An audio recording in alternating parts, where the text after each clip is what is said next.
Try तो तोर पिटाई करा देब खाना में। ओहू से नहीं संभाले में लइबे तो जहर मिला देब खाना में। भेजी पटन लोरे से कहतानी जोरे जोरे से आवे परी तोरा घरे से। बर्बादी होई बाकी शादी होई मोर तोरे से। बर्बादी होई बाकी शादी होई मोर तोरे से।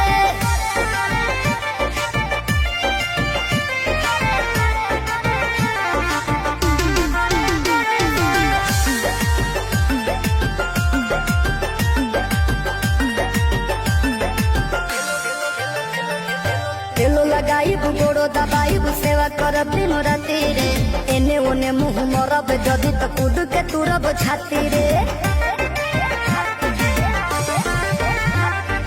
तेलो लगाई गोड़ो दबाई सेवा करब